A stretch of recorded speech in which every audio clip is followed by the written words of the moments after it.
Ngayon naman, pag-aralan natin ang panunuring pampanitikan. Tandaan ninyo na ang panunuring pampanitikan ay isang halimbawa ng tekstong argumentatibo. Kasi ayon kay Zafra, hindi lamang mismong teksto ang dapat nating pag-aralan. Mahalaga rin daw na tignan natin ang iba't ibang konteksto ng panitikan. Una, paglikha ng akda. Ano ang nangyayari noong isinulat ito? Ano ang kalagayan ng may akda? Bakit isinulat niya ito?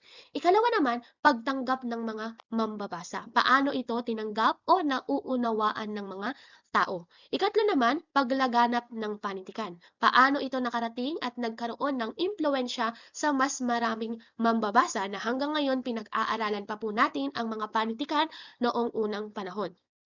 Ibig sabihin, ang isang akda ay hindi natin tinitignan bilang hiwalay sa lipunan. May pinagmulan po ang mga ito, may konteksto, at may epekto sa mga mambabasa. Ngayon, meron tayong tatlong paraan ng pagsusuri ng panitikan o ng tula.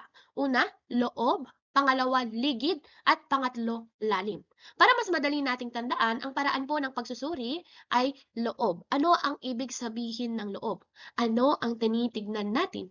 Ano ang mismong teksto? Pangalawa naman, ligid. Tinitignan natin ang mga pangyayaring nakapaligid sa akda. At pangatlo, lalim. Mas lumalalim po yung interpretation natin sa tulong ng mga teoryang pampanitikan. Tandaan, kapag loob, teksto po yung pinag-uusapan. Ligid naman, konteksto. At pangatlo, lalim, teorya. Kapag sinabi nating teksto, anong pinagkaiba ng teksto at konteksto? Ang teksto, ito po yung nakasulat sa tula. Ano po yung nilalaman niya? Sa konteksto naman, saan nagmula yung teksto? Sa kahirapan ba? Sa kapayapaan? Pag-asa? Pamilya? Pag-ibig? At lalim, mga teorya. Mamaya gagamitin natin ang tatlong ito sa pagsusuri ng isang dipang langit upang lalo po ninyong maintindihan. Sunod naman ay loob, akda bilang likhang sining. Dito, susuriin natin yung loob at tatawagin din natin masinsinang pagbasa o close reading. Dito, pansamantala po nating hindi iniisip kung ano ang may akda o kung sino ang may akda o ano ang nangyayari sa lipunan. Ang dapat po nating tanungin kapag sinusuri natin ang loob, ano mismo ang makikita natin sa teksto. Sinusuri natin ang mahalagang impormasyon, mga detalye, elemento, estratehiya, estilo ng manunulat at paggamit niya ng wika. Halimbawa, sa tula po, maaari natin tignan ang persona, ang tono, simbolismo, talinhaga at mga larawang diwa. Yan po ay ang pagsusuri sa loob ng tula. Narito ang mga hakbang sa pagsusuri ng loob. Una, pahapyaw na pagmalas sa teksto. Anong ibig sabihin nito? Bago po tayo gumawa ng malalim na pagsusuri, kailangan muna natin kilalanin ang akda, ang tula, ang mga sinulat. Ito ang tinatawag nating pahapyaw na pagmalas. Tinitignan muna natin ang pamagat, may akda, taon ng pagkakalathala, haba ng akda, wikang ginamit at ating unang impresyon. Halimbawa, kapag nakita ninyo ang pamagat na isang dipang langit, ano agad ang pumapasok sa isip nyo na hindi nyo pa binabasa? Ano kaya ang ibig sabihin ng isang dipang langit? No, literal, kaya ito o mas malalim na kahulugan. Sa punto pong ito, hindi pa natin kailangang magkaroon ng siguradong sagot kasi bumubuo pa lang tayo ng unang impression o paghuhula o hinuha.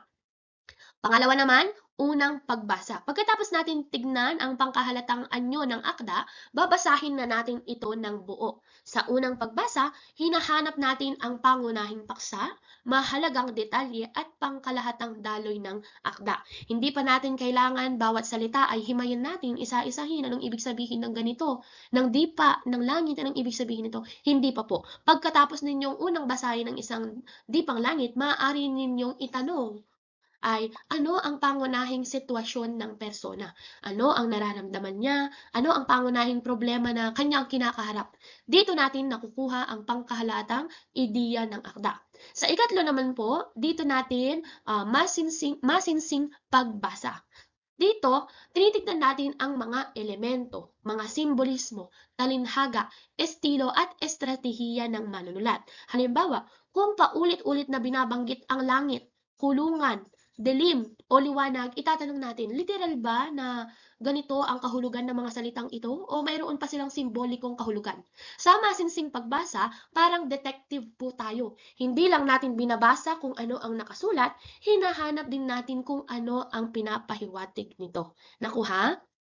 Sunod naman tayo sa ligid. Kung ang loob ay nakatuon sa mismong teksto, ang ligid naman ay nakatuon sa konteksto ng akda. Ano po ang mangyayari sa labas ng konteksto na makakatulong para mas maunawaan natin ito? Maaari nating tignan ang kasaysayan, lipunan ng ating kultura, yung buhay ng may akda, at iba pang pangyayari noong isinulat ang akda. Mahalaga po ito dahil kung minsan mas nauunawaan natin ang isang akda kapag alam natin kung bakit at sa anong kalagayan ito sinulat. Sa pagsusuri ng ligid, maaari natin tingnan ang iba't ibang aspeto. Una, kontekstong pangkasaysayan. Ano ang nangyayari sa bansa noong panahon na iyon? Pangalawa naman, kontekstong panlipunan. Ano ang kalagayan ng mga tao? Maaari rin natin tingnan ang buhay ng may akda, yung kulturang umiiral at iba pang akdang konektado rito. Halimbawa, kung ang isang manunulat ay nakaranas ng pang-aapi, posible bang magkaroon iyon ng impluwensya sa kanyang mga akda? Siyempre, oo. Mahalagang kilalanin din natin ang taong nasa likod ng teksto. I-apply naman natin ngayon ang ligid sa isang dipang langit. Si Amado V. Hernandez po ay hindi lamang makata. Nakilala rin po siya bilang isang leader manggagawa at manunulat na tumatalakay sa kalagayan ng mga ordinaryong mamamayan. Mahalaga rin po na malaman na naisulat niya ang isang dipang langit habang siya ay nakabilanggo. Ngayon, kung alam na natin yan, mas magiging malinaw kung bakit malakas sa tula ang mga tema ng pagkabilanggo, kalayaan, pang-aapi, pakikibaka at pag-asa. Kaya hindi natin ginagamit ang impormasyong tungkol sa may akda bilang trivia lamang. Ginagamit po natin ito upang mas maunawaan ang akda. Ang pangatlo naman po ay ang lalim. Sa lalim, gumagamit po tayo ng mga teoryang pampanitikan. Ano po yung teoryang pampanitikan?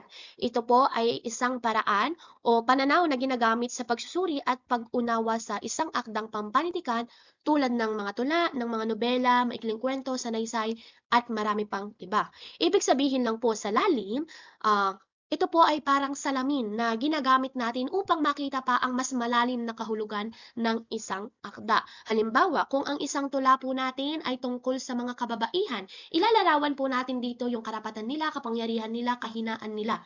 At tatawagin natin itong teoryang feminismo. Ibig sabihin, nakafocus po tayo sa teoryang ito upang ma-highlights natin ang mga kakayahan at tungkol sa mga kababaihan. Dumako naman tayo sa mga halimbawa ng teoryang pampanitikan. Unang-una, teoryang imahismo. Dito, sa salita pa lang na imahismo, nakafocus po ito sa mga imahen o larawang diwa. Ibig sabihin ng larawang diwa, ito po yung mga salita na para bang lumilikha ka ng larawan sa iyong isip habang nagbabasa. Halimbawa, kung inilalarawan sa tula ang madilim na bilangguan, maliit na tanaw sa langit o liwanag mula sa labas, maaari nating suriin kung anong damdamin ang nalilikha ng mga imaheng ito. Kaya magandang gamitin po natin ang imahismo lalo na sa tula dahil kadalasan napakayaman po ng tula sa mga larawang diwa. Pangalawa naman, teoryang feminismo. Ito po ay paraan ng pagsusuri sa panitikan na nakatuon sa mga kababaihan at sa kanilang kalagayan sa lipunan. Susuriin natin kung ano ang papel ng babae sa akda. Halimbawa, siya ba ay inilarawan bilang isang leader, isang ina, manggagawa o isang taong laging umaasa lamang sa iba? Tinitignan din natin kung paano inilalarawan ang kababaihan. Dito tinitignan natin yung karapatan at kalagayan ng kababaihan. Halimbawa, mayroon ba silang kalayaang pumili, mag-vote, mag-aral, magtrabaho, magsalita at ipaglaban ang kanilang karapatan. At higit sa lahat, binibigyang pansin po ng teoryang feminismo ang pagkakapantay-pantay ng kasarian. Ibig sabihin, hindi dapat maliitin o limitahan ang isang tao dahil lamang siya ay babae o lalaki. Nakuha? Sunod naman po tayo sa teoryang formalismo. Ayan, nakatuon po tayo sa pagkakabuo mismo ng akda, format. Kung sa tula, maaaring tignan natin ang sukat, tugma, talinhaga, simbolismo, persona at tono. Kung kwento naman po ng nobela, ano yung maaari nating tignan? Yung banghay, mga tauhan, tagpuan, tunggalian at banghay ng nobela. Halimbawa, Maaaring sabihin natin mabisa ang paggamit ni Hernandez ng simbolismo upang ipakita ang pagnanais ng persona sa kalayaan. Sa formalismo naman po, sinusuri natin kung paano binuo ang tula. Okay? At para sa panghuli naman po, teoryang Marxismo. Ito pong teoryang ito ay nakatuon sa antas ng lipunan, kapangyarihan at tunggalian. Karaniwan pong sinusuri rito ang relasyon ng mayaman at mahirap. For example, about maikling kwento, pagmamahalan ng dalawang tao, siya ay mahirap at mayaman. Ibig sabihin, uh, nakatuon po sa antas ng lipunan ang mga tauhan o kaya naman sa kapangyarihan, sa kapitalista at manggagawa. Halimbawa, maaari nating itanong sa Marxismo, sino ang may kapangyarihan sa akda? Sino ang naaapi? Bakit may hindi pagkakapantay-pantay? Kung gagamitin natin siya sa isang di panglangit, maaari nating tignan ang persona bilang isang individual na nakakaranas ng paniniil at kawalan ng kalayaan. Iyan po ang ilan sa mga halimbawa ng teoryang pampanitikan.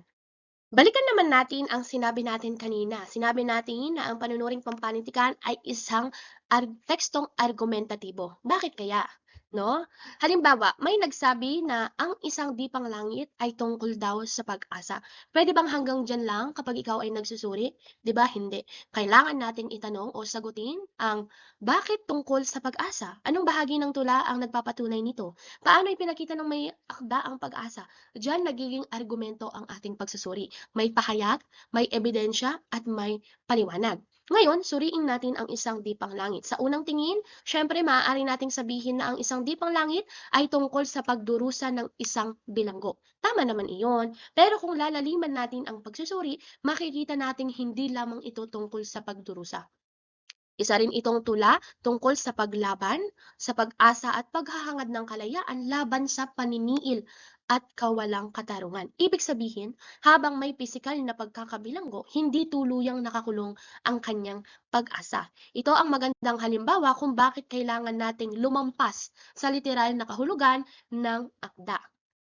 Ilapat naman natin ang loob, ligid at lalim ng isang dipang langit. Kung gagamitin natin ang loob, ano ang hahanapin natin sa isang dipang langit? Titignan po natin ang persona, ang tono, simbolismo, imahen at tema.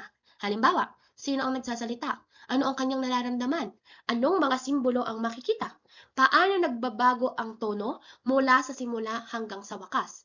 Lahat ng sagot natin dito ay manggagaling mismo sa teksto. Pangalawa naman, paglalapat ng ligid at lalim. Sa ligid, aalamin naman natin kung ano ang konteksto ng buhay ni Amado V. Hernandez, ang kanyang pagkakabilanggo, ang kalagayan ng lipunan, at ang kanyang pakikibaka para sa mga manggagawa.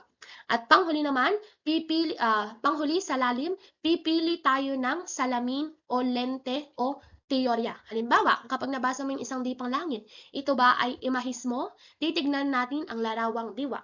Ito ba ay formalismo? Ano yung ekstruktura at elemento ng tula? Ito ba ay marxismo? Usapin ng kapangyarihan at pang-aapi?